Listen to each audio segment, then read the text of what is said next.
위로가 필요한 시대입니다.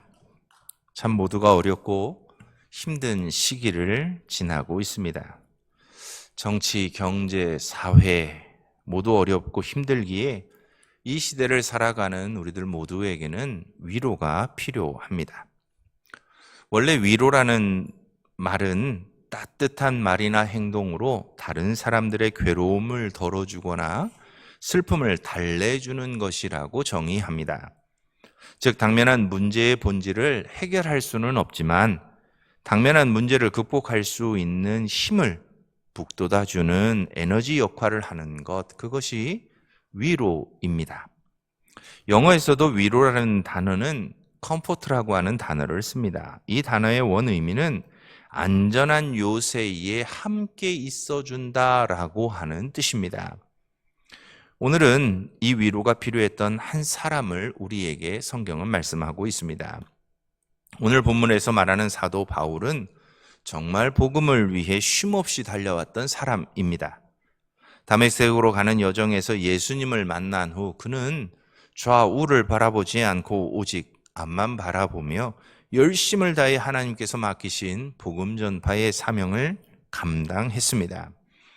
그래서 우리가 사도 바울 이렇게 상상해 보면 언제나 새 힘이 넘치고 복음으로 인해 언제나 기쁨이 넘치는 그런 바울의 모습을 상상해 보게 됩니다.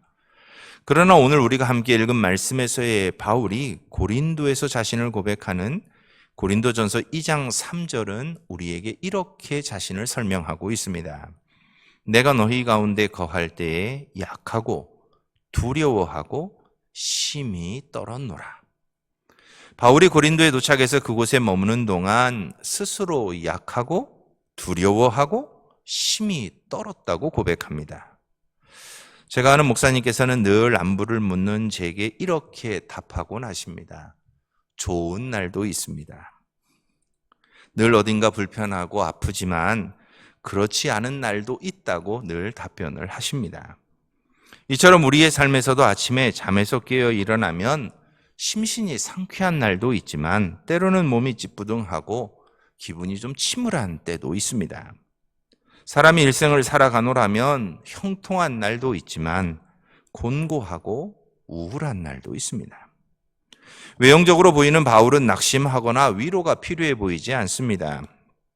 그러나 그도 사람이었기에 지치고 외로울 때가 있었음을 오늘 본문은 우리에게 기록하고 있습니다. 이런 본문 9절은 우리에게 이렇게 바울의 상황을 표현해 줍니다. 밤에 주께서 환상 가운데 바울에게 말씀하시되 두려워하지 말며 침묵하지 말고 말하라. 그토록 사명에 충성을 다하던 사도 바울이지만 그도 두려워할 때가 있었다는 뜻입니다. 말할 용기조차 없을 정도로 심신이 피곤했던 때도 있었다는 의미입니다. 그들 가운데 거하며 약하고 두려워하던 때가 있었다고 말씀합니다. 고린도에 도착했던 바울이 그러했습니다. 그렇다면 왜 이토록 바울이 고린도에서 두려워하고 심히 떨고 있었을까요? 오늘 본문 이전에 사도 바울은 아덴에서 복음을 전합니다. 그러나 아덴에서의 사역은 그리 성공적이지 못했습니다. 어찌 보면 바울의 지금까지의 전도 여정에 있어서 가장 성과가 부실했던 곳이 아덴이 아니었나 싶습니다. 그러니 아덴 전도의 실패감이 아마도 바울을 참 우울하게 만들지 않았을까 생각해 봅니다. 우리도 경험하지만 열심을 다했던 일들이 성공적일 때에는 밥을 좀 덜 먹고 잠도 좀 덜 자도 피곤한 줄 모르고 일을 하게 됩니다. 한마디로 우리에게 막 엔돌핀이 돌아서 뭘 하든지 기쁨으로 감당하게 됩니다. 쉽게 지치지 않습니다. 그렇지만 열심을 다했던 일의 성과가 신통치 못할 때에는 반대입니다. 많이 먹고 많이 자도 더 피곤하기만 합니다. 이처럼 바울은 에덴에서의 부진했던 성과로 인해 그 마음이 참 힘들었던 것 같습니다. 이뿐만이 아니었습니다. 바울의 마음을 약하고 두렵게 하는 데는 고린도 전도에 대한 어두운 전망도 한몫을 합니다. 지난 일은 그렇다 치고 앞으로 고린도에서의 전도 역시 아덴만큼이나 어려워만 보였기 때문입니다. 당시 이방 세계에서 복음을 전하는 일은 정말 어려운 일이었습니다.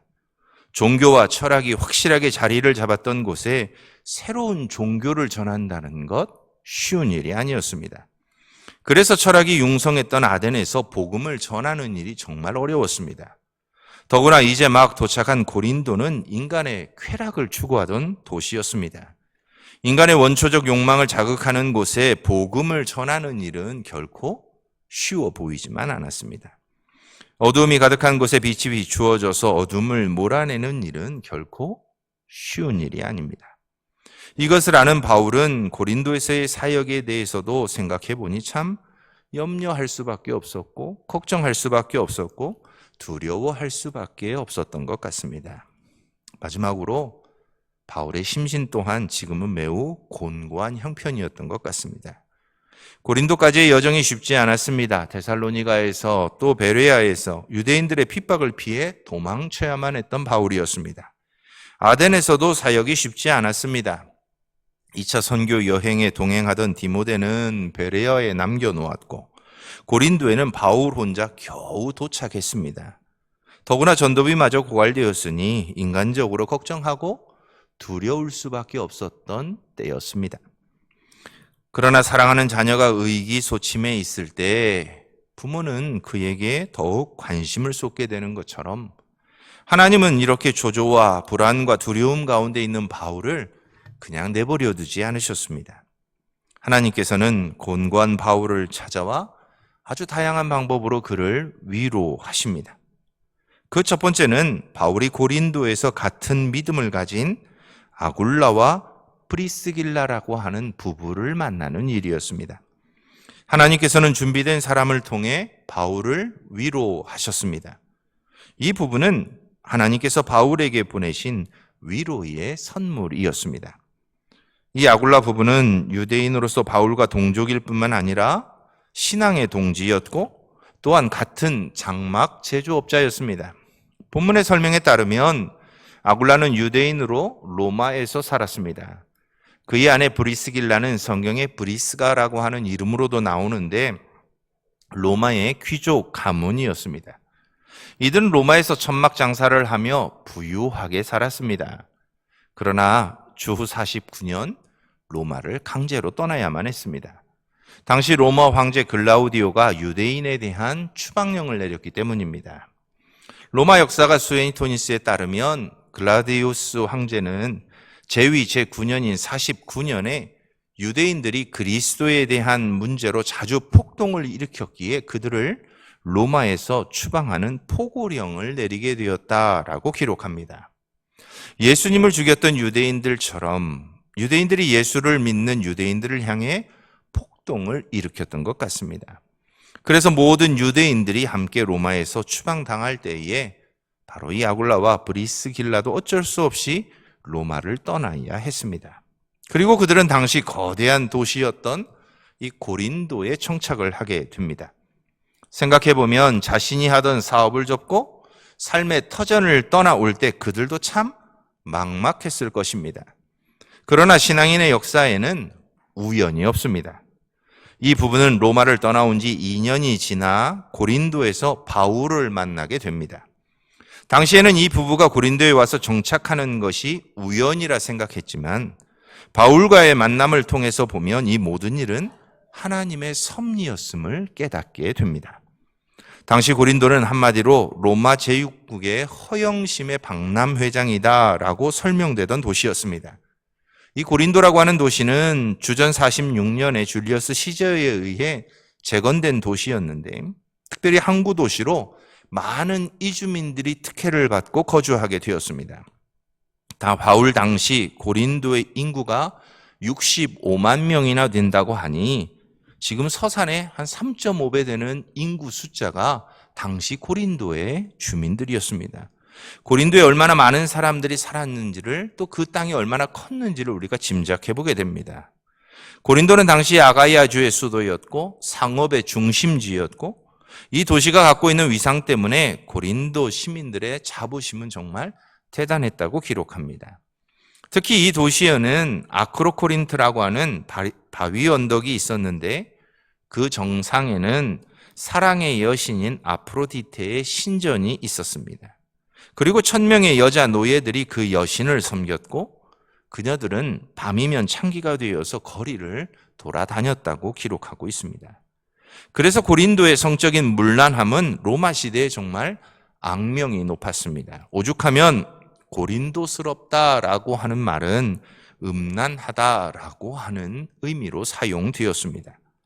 이런 곳에 도착한 바울은 이 도시의 분위기, 사람들의 태도 때문에 마음이 무거웠던 중에 이 두 부부를 만나게 됩니다. 객지에서는 고향 까마귀만을 보아도 반갑다는 옛말이 있습니다. 절망과 두려움 가운데 아덴을 떠나 고린도에 도착한 바울에게 예수를 믿는 사람이며 동업자인 아굴라 부부는 정말 큰 위로가 되었습니다. 이 부부는 로마에서부터 예수를 믿었습니다. 그렇기에 바울을 만나자마자 환대하며 함께 사역을 하게 됩니다.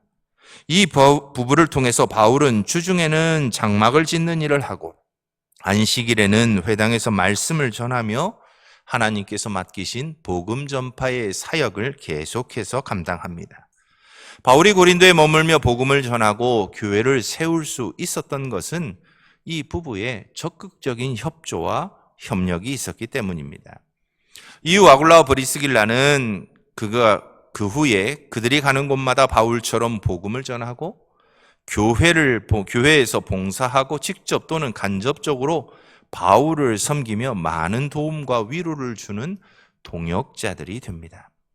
이처럼 바울이 아굴라와 브리스길라를 권고했던 고린도에서 만난 것은 우연이 아닌 하나님의 섭리이자 계획이었습니다. 이처럼 우리도 환난을 당하고 외로울 때에 아굴라 부부와 같이 하나님이 보내시는 위로자들을 우리의 삶에서도 경험하게 됩니다. 하나님께서는 주의 일꾼들을 절대로 홀로 버려두지 않으십니다. 특히 좋은 동역자들과 충성스러운 일꾼들을 만나서 그들을 통해 위로도 얻게 하시고 힘을 얻게 하십니다. 하나님은 우리가 처해 있는 고독과 불안 중에서 우리를 위로하시고 격려하셔서 새 역사를 일으키게 하시는 분이십니다. 우리도 마찬가지입니다. 하나님은 지금도 사람을 통해 사람을 위로하십니다.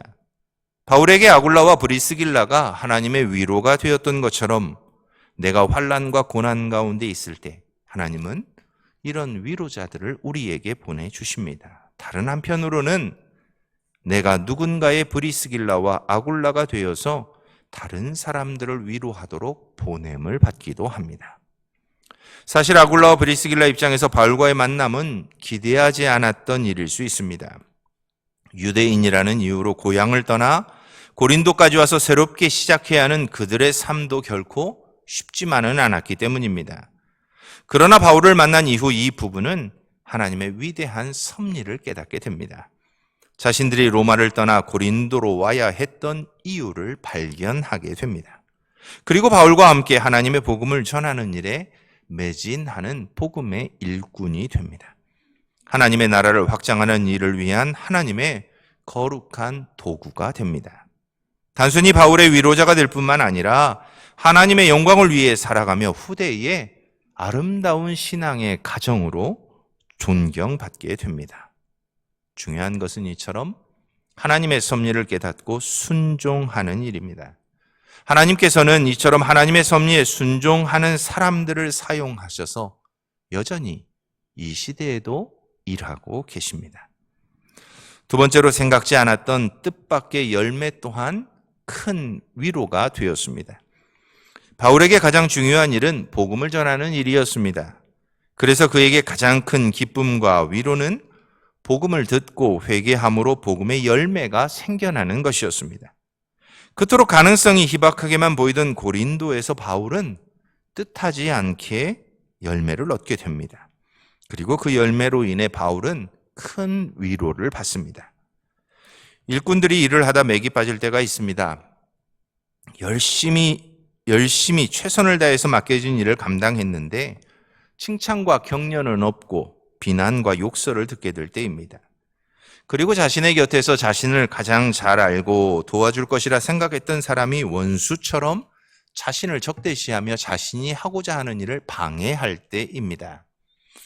예수님께서는 이 땅에 유대인의 메시아로 먼저 이 땅에 오셨습니다. 그러나 그 백성이 예수님을 결코 메시아로 받아들이지 않았습니다. 예수님께서도 그 백성들로부터 버림받으셨습니다. 그들은 예수님을 십자가에 내어주었고 예수님의 죽음을 방관합니다. 그 백성을 죄에서 구원하기 위해 오신 분이 그들의 손에 의해 죽임을 당하게 됩니다. 나의 하나님 어찌하여 나를 버리십니까? 라고 하는 예수님의 십자가에서의 외침은 예수님이 겪으셔야 했던 그 고통이 얼마나 큰 것이었는지 우리로 다시 한번 생각해 보게 합니다. 예수님은 육체적인 고통만이 아니라 그 마음도 고통스러우셨습니다. 그러나 그 곁에는 하나님이 보내신 위로자들도 있었습니다. 바로 사랑하던 제자와 여인들이었습니다. 숨을 거두시고 장사를 치르는 동안 그들은 주님의 곁에서 때론 먼 곳에서 주님을 지켰습니다. 바울의 전도는 하나님께서 명하신 일이었고 만민의 구원을 위한 일이었습니다. 그러므로 이 일은 그 무엇보다 중요한 일이었고 필요한 일이었고 긴급한 일이었습니다. 마땅히 칭찬과 지지와 호응을 받아야 할 만한 일이었습니다.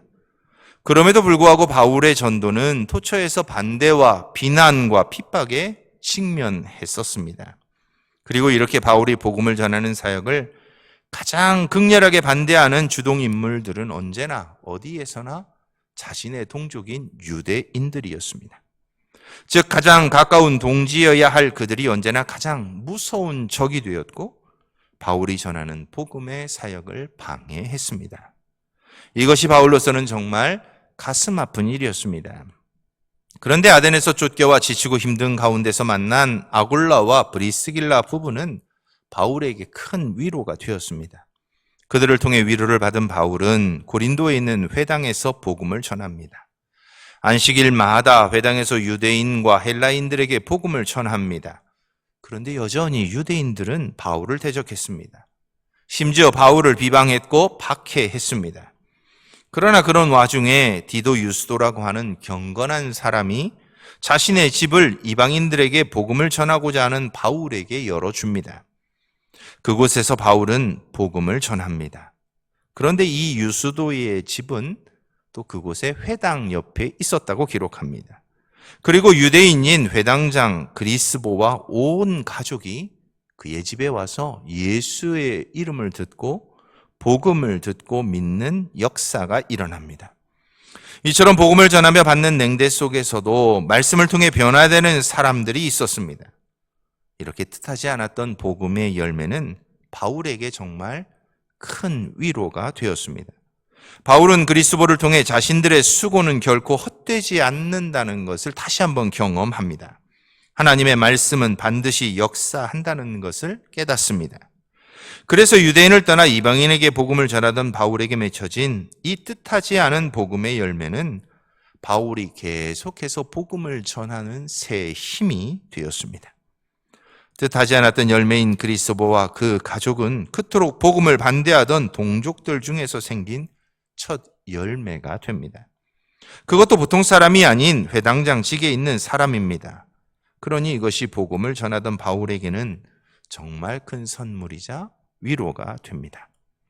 왜냐하면 유대인이자 회당장인 그리스보의 개종은 고린도 교회가 앞으로 유대인과 이방인들을 아우르는 공동체로 성장한다는 비전을 보여주었기 때문입니다. 더구나 그리스보의 개종은 한 사람만이 아니라 그 가족 전체가 믿음을 고백하고 그리스도인이 되었다는 점에서 정말 그동안 유대인들의 반대로 인해 지쳐있던 바울에게는 큰 위로가 되었습니다. 우리에게도 종종 바울이 경험해야 했던 고린도의 밤과 같은 시기가 있습니다. 사업은 부진하고 가정은 복잡해지고 건강마저 부실해서 초조와 불안이 중첩되어 정말 첩첩산중이라고 말할 때가 있습니다. 그런데 하나님께서는 우리로 하여금 이 어려운 때에 뜻밖에도 이 그리스보와 같은 믿음의 열매를 통해 위로를 받게 하시곤 합니다. 즉 어려움 가운데 신앙을 반대해오던 부모가 우리의 연약하고 부족한 부분 때문에 그리스도께로 돌아오는 일들이 있습니다. 자녀가, 남편이, 형제가 뜻밖의 예수를 믿게 되고 돌아오는 일들이 우리의 삶에서도 일어납니다. 전혀 기대하지 않던 일들이 일어나 지쳐있던 우리에게 큰 위로가 되는 것을 경험하곤 합니다. 우리는 교회 안에서 봉사하면서도 이런 상황을 경험합니다. 열심을 다해 봉사하다 보면 생각지도 않던 위로의 선물을 받게 될 때가 있습니다. 우리가 뿌린 봉사의 씨앗이 풍성한 열매로 나타나는 것을 보면 정말 힘이 납니다.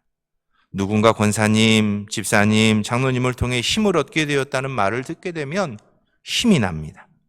비록 봉사하고 섬김을 하다가 당장 열매가 없으면 낙심하기도 하지만 하나님의 법칙대로 우리가 뿌린 모든 봉사와 섬김의 씨앗은 때가 되면 반드시 열매를 맺게 됩니다.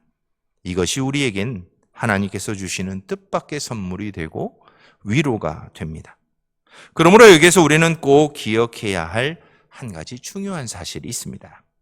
우리가 무심코 내뱉는 말이 누군가에게는 위로가 되고 누군가에게는 실망과 절망의 나락으로 이끄는 말이 될 수 있다는 사실입니다. 우리의 말은, 우리의 행동은 모두 우리의 열매로 맺혀지게 되어 있습니다. 그래서 우리는 갈라디아서 6장 9절에 바울이 권면하고 있는 것처럼 항상 선을 행하되 낙심하지 말아야 합니다. 때가 되면 거두어야 하기 때문입니다. 시편 126편 5절에서 6절도 이렇게 선포하고 있습니다. 눈물을 흘리며 씨를 뿌리는 자는 기쁨으로 단을 거두리로다. 울며 씨를 뿌리러 나가는 자는 반드시 그 곡식단을 가지고 돌아오리로다. 말씀처럼 다른 이들을 위로할 수 있는 씨앗들을 심는 성도님들이 될 수 있기를 바랍니다. 믿음의 섬김과 봉사에서도 성도들과의 교제에서도 하나님께서 주시는 풍성한 위로의 씨앗들을 심는 우리 성도님들이 다 되실 수 있으면 좋겠습니다. 때가 되면 우리가 심은 씨앗들이 풍성한 열매가 되어서 나도 위로받고 그 열매로 인하여 다른 이들도 위로받게 될 것입니다. 마지막으로 오늘 본문에서 우리는 하나님께서 바울을 위로하고 계신다는 것을 다시 한번 깨닫게 됩니다. 앞서 바울이 만났던 두 가지 위로도 크고 감사해야 할 것들이지만 우리에게 진정한 위로는 오직 하나님이시며 하나님이 주시는 약속의 말씀입니다. 가족을 잃고 슬픔을 당한 유족들에게 있어서 위로는 여러 가지가 있을 수 있습니다. 친구나 친지들의 관심과 사랑이 그들에게 참 큰 위로가 됩니다. 그러나 그 모든 것들은 잠깐입니다. 사람이 아는 모든 위로는 영원할 수 없습니다.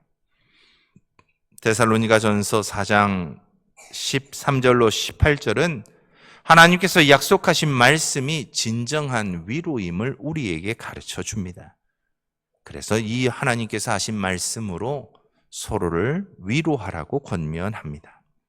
죽음이라는 슬픔 앞에 선 우리를 향한 참 위로는 오직 그리스도의 부활과 승천과 재림과 함께 우리에게 주어질 영원한 삶이기에 하나님의 약속의 말씀이 하나님이 곧 우리를 향한 진정한 위로임을 말씀합니다. 오늘 본문에서도 하나님께서는 바울에게 하나의 환상을 주십니다. 바울이 불안과 두려움에 빠져있던 그날 밤이었습니다. 주님께서는 환상 중에 바울에게 이렇게 말씀하십니다. 두려워하지 말고 침묵하지 말고 계속해서 복음을 전하라고 말씀하십니다. 그리고 바울이 계속해서 복음을 전하기 위해 두려워하지 말아야 할 이유를 말씀하시는데 그 첫 번째는 하나님이 바울과 언제나 함께하고 계신다는 것입니다. 하나님이 함께 하시는 바울을 해칠 자가 없다고 선언하십니다. 그리고 하나님께서는 이 고린도 성 중에 하나님의 백성이 많이 있노라고 말씀하십니다. 이렇게 바울을 향한 하나님의 말씀은 그 어떤 위로보다 바울에게 큰 위로가 되었습니다. 데살로니가와 베레아, 아덴 그리고 고린도에 이르기까지의 선교의 여정이 실패처럼 여겨지던 때에 바울에게 하나님의 약속의 말씀은 정말 큰 위로가 되었습니다. 바울은 이 약속의 말씀에서 자신과 함께 하시는 하나님을 확신합니다. 자신이 나아가야 할 길에 함께하며 자신을 보호하시고 도와주시고 힘과 능력이 되시고 눈에 보이지는 않지만 자신과 함께할 수많은 하나님의 사람들을 하나님이 예비하고 계심을 그는 확신합니다. 그래서 바울은 더 이상 불안하거나 두려워하지 않습니다. 말 그대로 하나님과 함께 안전한 성에서 선교의 여정을 계속해서 이어갑니다. 우리는 캄캄한 밤에 하늘의 아름다운 별을 보고 자연의 신비로움과 아름다움을 깨닫곤 합니다. 이처럼 환난과 역경 속에서 우리는 하나님의 사랑과 위로의 손길을 느낄 수 있습니다. 하나님의 인도하심을 깨달으며 감사하곤 합니다. 그래서 바울도 훗날 시간이 지난 후 고린도후서 1장 3절에서부터 5절까지의 말씀을 통해서 이렇게 고백합니다. 찬송하리로다. 그는 우리 주 예수 그리스도의 하나님이시요 자비의 아버지시요 모든 위로의 하나님이시며 우리의 모든 환난 중에서 우리를 위로하사 우리로 하여금 하나님께 받는 위로로서 모든 환난 중에 있는 자들을 능히 위로하게 하시는 이시로다. 그리스도의 고난이 우리에게 넘친 것 같이 우리가 받는 위로도 그리스도로 말미암아 넘치는도다. 환난을 당해보지 못하고 하나님의 크신 위로를 체험할 수는 없습니다. 맑고 맑은 날에 우리는 결코 무지개를 볼 수 없는 것처럼 말입니다. 일반적으로 우리는 환난 속에서 하나님의 위로를 받게 되고 그 위로를 받은 사람은 또한 다른 사람들을 위로할 수 있게 됩니다. 그래서 환난 중에서 끝까지 참고 인내하며 주어진 사명을 놓지 않고 감당하는 사람이 신비로운 하나님의 위로와 크신 은혜를 체험하게 됩니다. 그렇다고 해서 우리가 굳이 환난을 자처할 것까지는 없습니다. 그러나 신앙의 문제로 불가피하게 경험해야만 하는 환난이라면 구태여 피하거나 낙심할 이유는 없습니다. 무지개의 찬란함은 빛 끝에서만 볼 수 있는 것처럼 임마누엘 하시는 하나님의 그 놀라운 은혜는 공포와 두려움과 불안에 휩싸여 보아야 진정으로 알 수 있기 때문입니다. 오늘 본문을 통해 우리는 하나님께서 주의 일을 하는 일꾼들이나 봉사자에게 위로의 하나님이 되시는 것을 깨닫게 됩니다. 바울을 위한 하나님의 위로는 아굴라와 브리스길라 부부였습니다. 그리스도와 같은 뜻하지 않은 복음의 열매였습니다. 그리고 하나님의 약속의 말씀이었습니다. 하나님 자신이 바울을 위한 진정한 위로이자 위로자가 되셨습니다.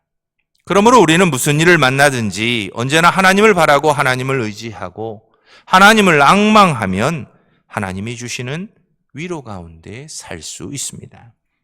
이것을 이사야는 이사야 40장 31절에서 이렇게 찬송합니다.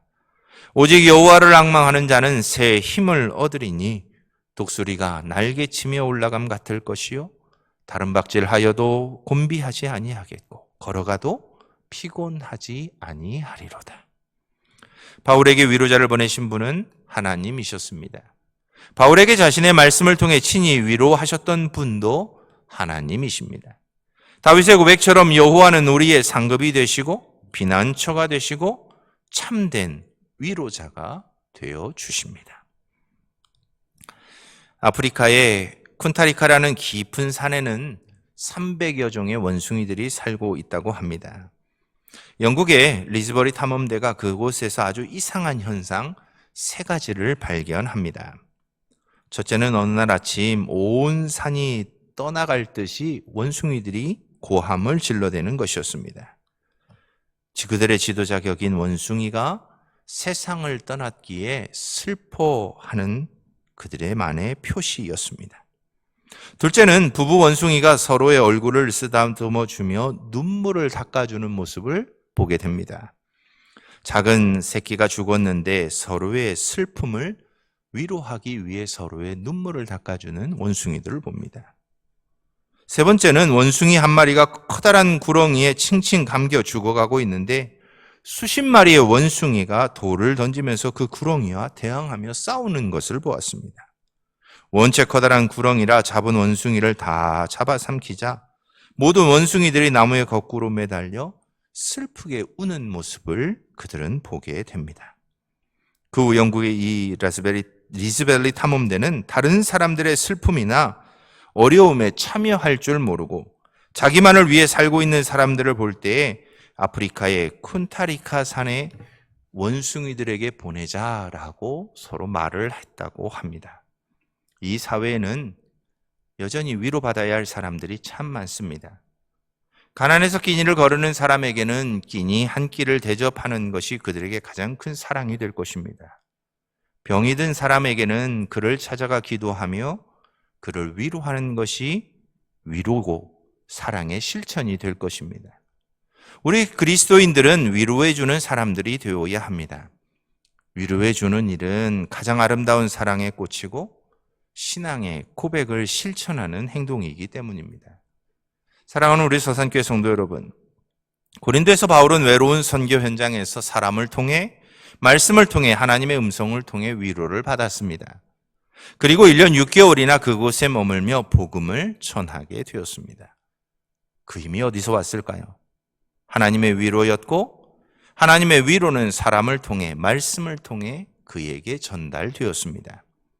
오늘 이 자리에 있는 모든 성도님들이 서로에게 하나님이 사용하시는 위로의 통로가 되시기 바랍니다. 말 한마디로, 따뜻한 관심 하나로, 함께 나누는 성경 구절 하나로 하나님의 위로를 나눌 수 있는 우리 성도님들이 다 되셨으면 좋겠습니다. 지친 바울을 위로하셨던 주님이 오늘 우리를 통해 누군가를 다시 세우는 일에 사용해 주시길 소망하셨으면 좋겠습니다. 그 일을 위해 경청하는 성도님들이 되어 주십시오. 말보다 귀가 필요한 때가 정말 많습니다. 누군가의 고통을 들어주는 것, 그것이 때로는 큰 위로가 됩니다. 말씀으로 격려해 주십시오. 성경 구절 한마디, 주일 설교 요약 한마디가 누군가의 죽어가는 마음을, 영혼을 살릴 수 있습니다. 그래서 그들과 또한 함께 있어 줄 수 있는 성도님들이 되어 주십시오. 바울 옆에 브리스길라와 아굴라가 함께 있어 바울에게 힘이 되었던 것처럼 누군가의 곁에 내가 있도록 보냄을 받았다는 것을 기억하며 그들의 힘과 그들의 위로가 되도록 늘 찾아가는 신앙을 가져주시면 좋겠습니다. 하나님의 풍성한 은혜와 크신 위로를 통해 새 힘을 얻을 뿐만 아니라 바울에게 아굴라와 브리스길라 부부와 같이 서로를 위로할 수 있는 성도님들이 다 되셔서 이 시대에도 하나님의 나라를 계속해서 확장하는 일에 쓰임받는 저와 여러분들이 다 될 수 있기를 주님의 이름으로 축원합니다. 우리 함께 기도하겠습니다. 이 시간 함께 기도하실 때에 하나님, 나를 사용하셔서 하나님의 백성들을 함께 위로하는 자가 되게 해 주십시오. 여전히 우리 교회 안에도 위로가 필요한 이들이 참 많습니다. 하나님, 내가 눈을 열어 그들을 볼 수 있게 하여 주시고 그들에게 다가갈 수 있게 해주시고 그들에게 손을 내밀 수 있게 해주시고 그들에게 하나님의 말씀과 기도를 통해 하나님이 전하고자 하시는 위로를 흘려보내는 통로가 되게 해달라고. 그래서 우리 교회 안에는 모두가 서로가 서로에게 위로가 되는 힘이 되는 우리들 공동체가 되게 해달라고 우리 함께 기도하시면 좋겠습니다.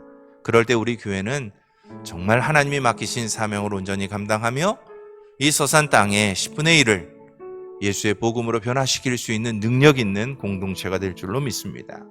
이 모든 일들을 위해서 하나님의 말씀으로 먼저 나를 채워주시고 나를 통해 하나님의 위로가 다른 이들에게 흘러갈 수 있도록 우리와 함께 해달라고, 성령으로 충만히 채워주시고 우리를 사용해달라고 이 시간 함께 주님 한번 부르짖고 함께 기도하며 나아가겠습니다.